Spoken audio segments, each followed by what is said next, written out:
Cari telespettatori, questa volta ci troviamo presso la sede dello SPI CGIL del Veneto a Mestre e ci troviamo con Rita Turati, segretaria generale regionale dello SPI CGIL, perché dobbiamo affrontare un tema molto importante, oggetto di una ricerca che è stata condotta a livello nazionale, ma in modo particolare si è anche sviscerata sul territorio regionale del Veneto, ovvero il numero di persone e l'invecchiamento della popolazione che esiste su questo territorio, con degli esiti molto significativi e anche delle proposte che poi vengono fatte dal sindacato. Che cosa ne emerge? Cerchiamo di capirlo insieme, segretaria. È una ricerca importantissima. Qual è il dato eclatante?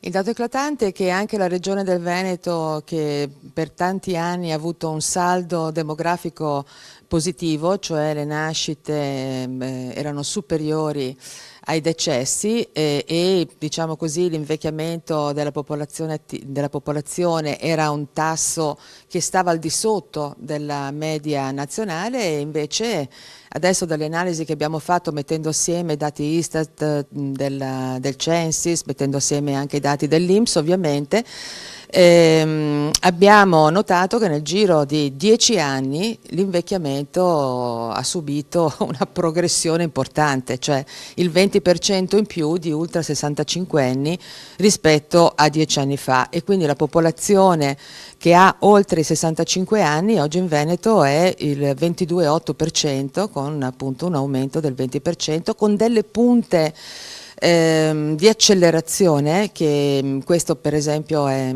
secondo me un punto molto interessante da andare a verificare in territori che come Treviso e come Vicenza, in cui invece c'era insomma una forte anche attrazione, no, della popolazione straniera con nascite eccetera. Invece questo tasso è in forte aumento anche in questi territori, quindi vuol dire, se uno analizza bene diciamo i dati anagrafici, che qualcosa dal punto di vista sia economico ma anche delle trasformazioni del bisogno sociale è cambiato profondamente. E allora, siccome noi siamo un sindacato importante che fa della contrattazione sociale, quindi del confronto con i livelli istituzionali, con la regione, con i comuni, con le aziende sanitarie, uno dei punti centrali con cui rappresentiamo gli anziani, i pensionati e le pensionate, il primo punto è conoscerli e conoscere i loro bisogni.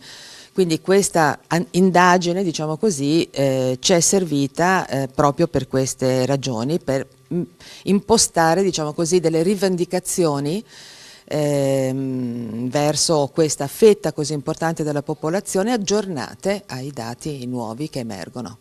Ecco, è comunque significativo e importante una cosa: che ci siano più persone anziane vuol dire che ci sono aspettative di vita di un certo tipo, una vita anche sotto certi profili migliore rispetto ad altre regioni, ad altre situazioni, quindi l'anziano sopravvive di più. Ci sono anche molti ultracentenari, quindi questo è consolante. Il problema può essere relativo invece alle pensioni, che non sono così, tra virgolette, esaltanti, e quindi questo è un aspetto da analizzare, e ai servizi sociosanitari, se questi sono all'altezza di quelle che saranno le aspettative presenti e future. Esatto, cioè infatti i dati per esempio che sono aggiornati a 2016 dicono che se noi andiamo a vedere insomma cos'era successo prima del 2007, ovviamente per una certa fetta di popolazione anziana che ha la pensione minima, qualche miglioramento c'è stato importante, perché ci fu un accordo nel 2007 con l'allora governo Prodi che inserì la famosa 14ª fino ai redditi, fino ai 750 euro di reddito pensionistico lordo, e questo ovviamente rispetto agli anni precedenti, quella fetta lì di popolazione si capisce che insomma ha migliorato leggermente le proprie condizioni. Adesso sarà molto interessante andare a verificare dal 1° luglio che cosa succede, perché un'altra bella fetta di popolazione verrà investita dall'accordo fatto nel settembre scorso, il 28 settembre del 2016, perché si innalza ulteriormente, diciamo così, si innalzano le persone che avranno diritto all'allargamento della 14ª fino a 1.000 euro lordi al mese. Però detto ciò, anche nel nostro Veneto ricco la cosa che emerge è che ancora su 1 milione di persone, 450.000, hanno una pensione lorda inferiore ai 1.000 euro. Sono tante. Sono tanti, non sono pochi. E come appunto ci dicono tutti gli esperti, ovviamente la tua qualità della vita dipende da un sacco di determinanti, no? Certamente dalla tua genetica, dalla familiarità che hai con diverse malattie, ma l'80% dipende moltissimo da dove vivi, da come vivi, dal tuo reddito, e insomma, e sappiamo anche che basta assolutamente pochissimo una perdita, no? Un qualcosa che può capitarti nel corso della vita che ti mette in grandissime difficoltà e ti squilibria, diciamo così, la tua situazione, la tua condizione, insomma, di vita, di salute, eccetera, e attiva immediatamente la necessità di nuove risposte. Ecco, conoscere quindi significa appunto andare a vedere che cosa sta succedendo. L'altro dato, così ci capiamo anche che cosa significa andare alla ricerca di alcune situazioni. L'altro dato che viene fuori è che insomma i 2/3 di queste persone sono vedove. Persone sole, quindi. Sono persone sole. Cioè non solo vedove, ma sono in aumento anche i divorzi ad una certa età. Questo mi ha un po' colpito, si leggeva sulla stampa, ma i dati danno oggettività appunto a queste cose che si leggono, ed è evidente che il tema, per esempio, delle relazioni, di come si sta all'interno di una comunità, se hai o meno alle spalle una famiglia vicina, oppure se hai una rete amicale o associazioni di volontariato attive nel territorio che ti aiutano nella socialità, tu puoi avere appunto una vita di relazione importante che insomma ti fa stare bene con te stesso. Se anche queste cose vengono a mancare, penso sempre per esempio alla montagna, dove ci sono dei tassi di suicidi altissimi, e questo è un problema. Allora qui ci sono delle indicazioni appunto molto forti su come noi possiamo agire nel territorio. Un altro dato importantissimo da valutare sotto due versanti è il fatto che oltre 320.000 ultra ottantenni, cioè il 6,5% dei residenti, e rispetto a 10 anni fa il loro numero è cresciuto del 33,7%, 65% sono donne, insomma sono dei numeri che devono far pensare. Certo, sono numeri importanti. Io dico sempre che invecchiare è anche una vittoria personale, no? Molto dipende anche dagli stili di vita che tu conduci, appunto non solo dalla tua vita lavorativa, dalle fatiche e dai soldi che hai a disposizione per curarti o per stare bene, ma anche appunto da quanto ti vuoi bene, ed evidentemente per una serie di ragioni che sono anche scientifiche, perché ci sono delle motivazioni forti dal punto di vista scientifico, le donne vivono più degli uomini. Ma il dato, come dicevi, importante è che c'è stato questo aumento impressionante. Allora, che cosa significa avere a che fare con delle cifre, 320.000 ultraottantenni? Ad esempio, io la metto in negativo così capiamo quali sono i problemi.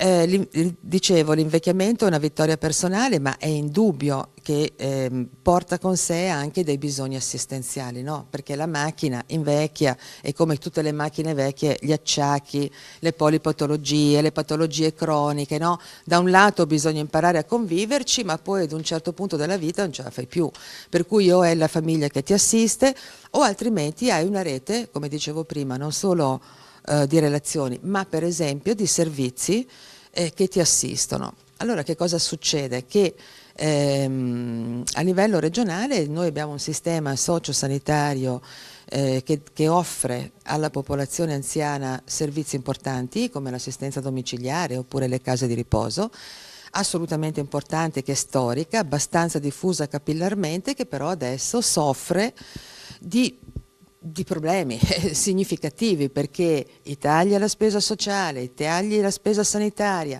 il fatto che appunto queste strutture, sia pubbliche che private, per effetto del fatto che non c'è stato un riconoscimento dal punto di vista, diciamo così, del costo della parte assistenziale sanitaria del pensionato che viene ricoverato, insomma, cosa fanno? aumentano le rette, no, delle case di riposo, quindi si avvalgono del cittadino che appunto viene ospitato in queste strutture, oppure riducono i diritti, salari, diritti ai lavoratori di quella struttura. Risultato, molte di queste strutture impoveriscono l'offerta. No? Impoveriscono l'offerta, ci sono meno infermieri che assistono gli anziani, succedono, come è successo, che ne so, nella struttura di Rendinara o altre, ma non solo, queste cose avvengono fuori dalla nostra regione, poche per fortuna, ma qualcosa di questo genere succede anche da noi, che gli operatori non ce la fanno, non hanno più il tempo di badare, di avere relazioni con questi ospiti. E per esempio anche qui, oltre a rivendicare, che poi magari dirò quali sono le nostre rivendicazioni nei confronti della regione, noi abbiamo fatto anche qui un'ulteriore ricerca specifica, mettendo assieme familiari, ospiti, insieme alle operatrici di questo settore, per capire come assieme poter ovviare e reagire appunto anche a questa mancanza di soldi pubblici nel sostenere la rete dei servizi. Quindi come vivere meglio in queste strutture, strutture di ricettività sanitaria, diciamo quasi case di riposo per intenderci, e nel modo migliore tanto per chi vi lavora quanto per gli ospitati. Per chi viene assistito abbiamo addirittura definito un decalogo in 10 punti, che a partire dal rispetto della dignità del lavoratore, della lavoratrice e degli ospiti definisce una serie di comportamenti e di azioni interne che dovrebbero appunto aiutare a vivere diversamente, insomma, il fatto che uno ha dei problemi ed è ospite lì e l'altro che invece è sottoposto a dei turni massacranti di lavoro e non ha tempo di avere relazioni con questi ospiti. Ecco, ci sono dei dati che voglio leggere perché fanno riflettere, sono molto interessanti, dopo possiamo anche dire quali sono le vostre richieste, rivendicazioni per quel che riguarda la regione e poi vabbè il governo. In Veneto gli over 60 superano il milione e nel 2060 il numero di anziani aumenterà del 50%, sono dati impressionanti. L'aspettativa di vita in Veneto è 80 anni per gli uomini, 85 per le donne, il 38% degli anziani veneti dichiara di stare bene o molto bene, sopra la media nazionale. Circa il 15% dei 632.000 dei veneti con un'età compresa tra i 55 e i 64 anni è impegnato in un'attività di volontariato a favore di altre persone. La quota scende al 13% fra gli anziani della fascia 65-74 anni. Insomma, sono dati comunque di una popolazione estremamente dinamica e attiva. Sì, perché come dicevo prima l'invecchiamento porta con sé appunto dei nuovi bisogni, ovviamente delle fragilità dovute all'età, ma è anche una grandissima forza se tu la sai utilizzare. Insomma, è noto ormai che il nostro sistema nazionale non solo veneto, si regge sulle associazioni di volontariato, su questa attività, e avere il 15% in Veneto, noi siamo fra le regioni più attive in cui il volontariato è molto diffuso, e il volontariato soprattutto per aiutare, diciamo, per esempio penso all'Auser, che è questa associazione importante vicina alla CGIL, che fa per esempio del trasporto sociale o dell'ascolto uno dei temi, una delle proprie azioni fondamentali, no? Aiutare appunto gli anziani che sono in difficoltà. Siamo arrivati quasi al termine, no, è una cosa importante, legge sull'invecchiamento attivo, 2 parole proprio veloci. Allora, la cosa importante che noi stiamo sostenendo da tempo con la Regione è questa, che tutto questo volontariato fa fatica a parlarsi, non c'ha dei luoghi in cui viene, come dire, messo in relazione gli uni con gli altri, tante volte si sovrappongono e non hanno un legame strutturato, non sempre, ci sono delle osi importanti, insomma, dove dei territori importanti in cui questo avviene, ma normalmente non viene governato. Allora, siccome c'è una ricchezza infinita e siccome i soldi invece sono finiti, sono quelli e non ce ne sono altri, o tu hai una legge regionale, nazionale magari, ma intanto regionale, che ti mette, che intanto sa che cosa c'è e ti mette in sintonia questo pezzo di volontariato e lo fa diventare a supporto dell'offerta pubblica, assolutamente determinante, e sta succedendo questo. Abbiamo definito con l'assessore Lanzalin, con l'assessore ai servizi sociali, un testo che finalmente è passato in quinta commissione a livello regionale e adesso verrà portato in Consiglio. Noi contiamo nel giro di un mese di avere questa legge che non solo dà degli strumenti operativi appunto per creare sintonia e relazione nel territorio fra queste associazioni e i servizi pubblici, ma fa anche un'altra cosa importante, cioè mettete i soldi freschi, 700.000 euro che di questi tempi insomma sono importantissimi. Siamo proprio in chiusura. La rivendicazione principale che voi fate con la Regione, vista questa ricerca dell'invecchiamento della popolazione, qual è? In 2 parole proprio. In 2 parole è che bisogna, per esempio, che la rete dei servizi sociali venga territoriale, della rete dei servizi nel territorio che vanno dalla presa in carico del bisogno al sistema delle residenzialità delle case di riposo, venga ricostruita e venga ridato fiato. Dentro questo c'è un tema fondamentale perché sta rischiando di scoppiare, che è la riforma delle IPAB, che giace ancora nei meandri della discussione dentro in commissione e che invece ha bisogno di essere definita e approvata in tempi brevi. In questo modo almeno al bisogno più forte, diciamo così, no? Che è quello di avere un'assistenza adeguata, si può rispondere. Adesso la Regione Veneto fa fatica.